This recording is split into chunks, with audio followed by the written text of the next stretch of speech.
बिस्मिल्लाहिर्रहमानिर्रहीम।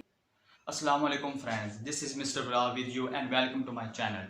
आई होप आप सब खैरियत से होंगे। आज हम जो अब पढ़ने जा रहे हैं, हाँ हम अब करने जा रहे हैं क्या चीज़, हाइपरबोला। ठीक है, हमने पैराबोला भी पढ़ लिया, एलिप्स भी पढ़ लिया, अब हाइपरबोला कॉनिक सेक्शन का तीसरा और आखिरी टाइप्स आ गए। ठीक है, तो इसके भी दो पार्ट्स हैं। इसके एक हाइपरबोला पढ़ेंगे, दूसरे में शिफ्टेड इक्वेशन पढ़ेंगे। हाइपरबोला क्या होते हैं, दो पैराबोला के ही, यानी कि दो पैराबोला को जब हम प्लेन से कट करते हैं तो हमारे पास एक हाइपरबोला की शेप आती है।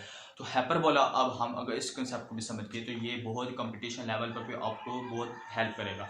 तो ये अगर आपने जगह जगह पढ़ा है, ये मेजर पार्ट है कॉनिक सेक्शन, तो आप इसको ज़रूर समझें, वीडियो को पूरा ज़रूर देखें, तभी आपको ये समझ आएगा पूरा कॉनिक सेक्शन।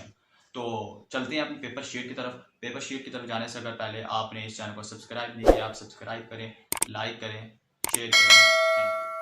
तो फ्रेंड्स, हम आ गए अपने पेपर शीट के ऊपर। ठीक है, हमारे सामने हाइपरबोला की डेफिनेशन लिखी है। हाइपरबोला क्या होता है, ये एलिप्स आपने जैसे आपका पढ़ा था टॉपिक, वैसे ही हाइपरबोला होगा। एक hyperbola is a set of all points in a plane the difference of whose distance from two fixed points f1 and f2 is a constant. क्या कह रहा है कि उसमें साम था ना एलिप्स में, इसमें क्या कह रहा है, वो डिफरेंस हो दो फासलों का, दो डिस्टेंस, यानी कि f1 और f2 एक कांस्टेंट आपके फोसाई हैं। इसमें फोसाई हैं, इसमें क्या मतलब, वो कह रहा है आप एक दो आपके पास पैराबोला होते हैं, जिसमें दो पैराबोलों से हमें हाइपरबोला कह देते हैं। ठीक है, और हाइपरबोला में आप एक पॉइंट को ड्रा करते हैं। ठीक है, तो जो f1 है, यानी कि फोसाई 1 और फोसाई 2 का उस पॉइंट के साथ लिंक करते हुए आपस में जो डिफरेंस होगा ना, तो वो ही आपका हाइपरबोला होगा। क्या मतलब, देखें आप, f1 यहाँ है, f2 यहाँ है, f1 और p का डिस्टेंस और f2 और पी का डिफरेंस, आपस में डिफरेंस है। ठीक है, कैसे डिफरेंस, यानी कि f1 और पी का डिस्टेंस माइनस f2 पी का distance is equal to 2a, यानी कि a क्या वर्टिक्सेस हैं। ठीक है, तो जैसे अब यहाँ हम इक्वेशन देखते हैं, हाइपरबोला की इक्वेशन क्या है। इक्वेशन आ गया x square over a square minus y square over b square is equal to 1। ठीक है, और a is equal to b, वहाँ पे क्या था लिप्स में, a ग्रेटर दैन b था, इसलिए यहाँ आ जाएगा a is equal to b। a is equal to b क्यों आ रहा है, ये भी पता लग जाता है कैसे आता है। Equation of hyperbola in standard form, standard form में इक्वेशन ऑफ हाइपरबोला को प्रूव करेंगे, क्या करेंगे। ठीक है, तो इसमें देखें आप, वही हमने हाइपरबोला दोबारा बनाया। हमने बनाया कि हमारे पास एक फोसाई 1 है, एक फोसाई 2 है। ठीक हो गया, यानी कि फोसाई दोनों है, लेकिन f1 फोकस है, एक f2 फोकस है।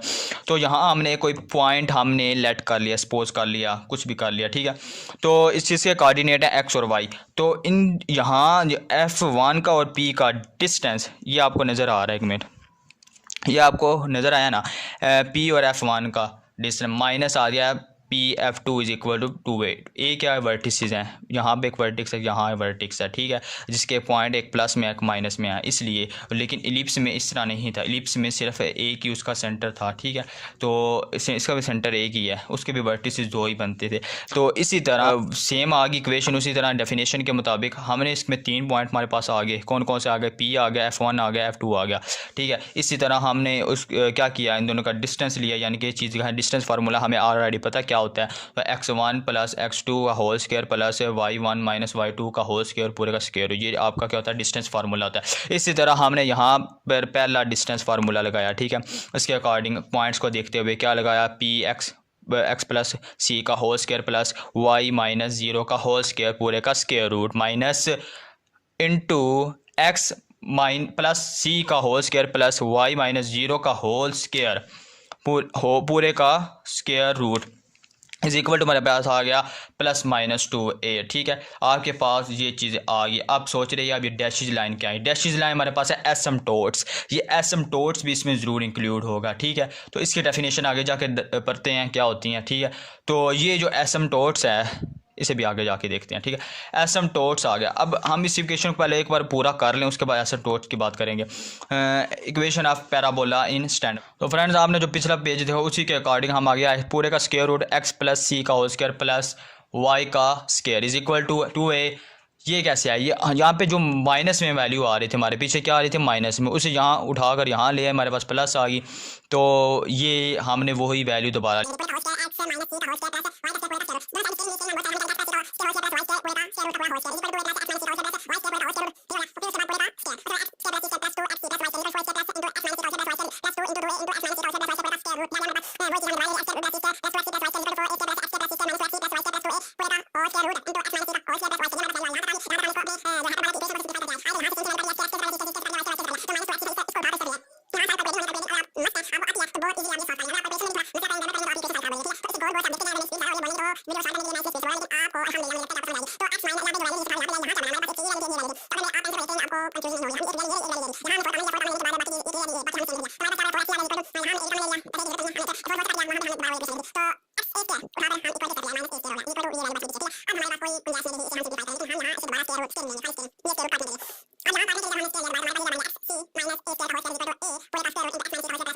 Whole square. यहाँ तक हम पहुँच गए। हमने फिर क्या किया, हमने इस फार्मूला को खोला, a प्लस बी होगा होल स्केयर वाला फार्मूला हमने खोला। हमारे पास क्या आया, x square c square plus a की 4 माइनस 2xc a स्केयर। ठीक है, ये a स्केयर आ गया, यहाँ पे a की 4 आ जाएगा, 2 की पावर 4। आगे यहाँ पे क्या आया, a स्केयर आएगा, उसके बाद आएगा इनटू अंदर वाली वैल्यू हमने साथ ही खोली, स्केयर रूट से कट गया, तो यहाँ पे क्या हमारे पास बच गया। हमने जब फार्मूला खोला हमारे पास आ गया x square plus c square minus 2xc plus a y square. ठीक हो गया। यहाँ पे सॉरी ये नहीं आता, इसका वैसे ही आ गया यहाँ पे, तो ये चीज़ नहीं आती। अब हमारे पास क्या है, नेक्स्ट लाइन हमारे पास आई x square c square plus 4 a की 4 minus 2xc a square, same value वो लिख दी, इसको क्या किया, अंदर मल्टीप्लाई किया। अब हमने क्या किया, सेम वैल्यू काट दी, ये वैल्यू जिससे कट गई। अब हमारे पास इस लाइन पर आपने थोड़ी तवज्जो करनी है, क्या आ रहा है, हमने एक्स स्केयर और इस तरफ था एक्स स्केयर, हमने इसको उठाकर इस तरफ लेके आए, माइनस में हुई वैल्यू और एक्स स्केयर साथ कॉमन ले लिया। अब देखें एक्स स्केयर कॉमन लेने, फिर सी स्केयर आ गया माइनस ए स्केयर आ गया। इसी तरह ये वैल्यू खाली लेके, क्योंकि हमने इक्वेशन को अपने जेन में रखना है, तो इसे रखते हुए हमारे पास क्या आ गई, ये चीज़ आ गई। ठीक है, इसे उठाकर इस तरफ ले आए, तो हमारे पास क्या आ गया, minus a square y square is equal to a square into, ये क्या से आया, ये अगर तो हमारे पास ये तो ये होगी फीलिंग, ये रह गई, इस तरफ ये होगी, ये रहेगी। अब हमने क्योंकि इक्वल की परली तरफ 1 आता है, हम इस वैल्यू को उठाकर इस तरफ लेके आएंगे, हमारे पास क्या आ जाएगा, ए स्केयर दोनों साइड पर है, क्योंकि यहाँ पे ए की 4 है, यहाँ पे ए स्केयर है, तो हमने इस कॉमन लिया, क्या ए स्केयर कॉमन लिया, ये जाता कॉमन भी, यहाँ से सी रह गया खाली, ये वैल्यू सॉरी ये वाली थी, ये सी रह गया, तो यहाँ पर क्या है, माइनस ए स्केयर आ गया। यहाँ तक पहुँच गई, इसे कह दिया इक्वेशन नंबर 1 यूजिंग किया, हमें ये चीज़ याद रखनी है। ठीक है, और एलिप्स में क्या था, c square is equal to a square minus b square था, यहाँ पे प्लस बी स्केयर आएगा।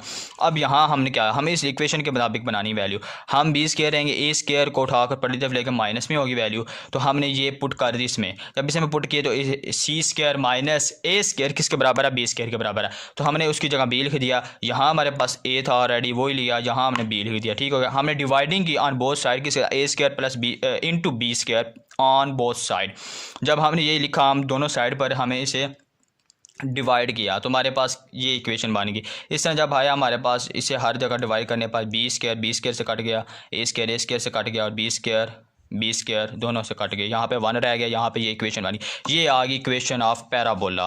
ये आपको नज़र नहीं आई, सॉरी, ये आपको नज़र आ गई, आप देख लिए मैंने क्या क्या बोला था, है ना। तो ये हमारे पास क्या आ गई, इक्वेशन ऑफ पैराबोला। अब हमारे पास छोटी सी डेफिनेशन है, सम टाइम पेज पर में शॉर्ट क्वेश्चन पर आ जाती है, हमने उसमें उस टाइम हम इसे बहुत सर्चिंग करते हैं, हमें इसे मिलती ही नहीं है। लेकिन अब आप इसको समझिए क्या कह रहा है एसिम्प्टोट्स कह रहा है कि when we draw a hyperbola it is useful to first draw its asymptote. हमें पैराबोला में एसिम्प्टोट्स की ज़रूरत पड़ती है, क्योंकि एसिम्प्टोट्स क्या होते हैं, हम देखते हैं अपने डायग्राम को दोबारा, वो क्या थी, देखिए ये जो लाइनिंग है, ये एसिम्प्टोट्स लाइनिंग को कहते हैं। इस लाइनिंग को क्या कहा जाता है, एसिम्प्टोट्स लाइनिंग है। ठीक है, ये जो लाइनिंग है ये आपस में क्रॉस होती है, इसका ये सेंटर बनता है। जब ये इसका एसिम्प्टोट्स का सेंटर अपनी जगह से हट जाए, ठीक है, एसिम्प्टोट्स का कह लें या पूरे हाइपरबोला का सेंटर कह लें, जब अपनी जगह से हट कर किसी दूसरी जगह पर शिफ्ट हो जाए, उसे हम कहते हैं शिफ्ट इक्वेशन, जो हम नेक्स्ट में पढ़ेंगे। लेकिन यहाँ क्या देखें आप, ये एसिम्प्टोट्स लाइन को कहा जाता है, ये लाइनिंग है दोनों साइड पर, इनको कहा जाता है एसिम्प्टोट्स। ये हमारे पास क्या आ जाती है, ये हमारे पास है एसिम्प्टोट्स, ठीक है। तो अगर आपके पास कोई शॉर्ट क्वेश्चन आ जाए, आप इसकी डेफिनेशन लिखे, आप डेफिनेशन लिखने के बाद आप ये डायग्राम बना दे, आपको इंशाल्लाह 2 नंबर मिल जाएंगे। आपने हाइपरबोला की इक्वेशन प्रूव की, ठीक है, उसे हमने स्टैंडर्ड फॉर्म में उसे प्रूव किया, ठीक है, उसकी डिफाइन देखा कि वो क्या होता है।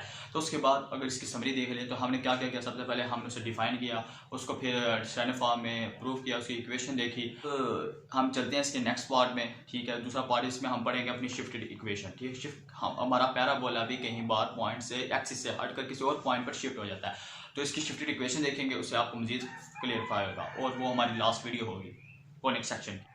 अब तक के लिए इतने ही। वीडियो को देखने का बहुत बहुत शुक्रिया। Thank you. अल्लाह हाफिज़।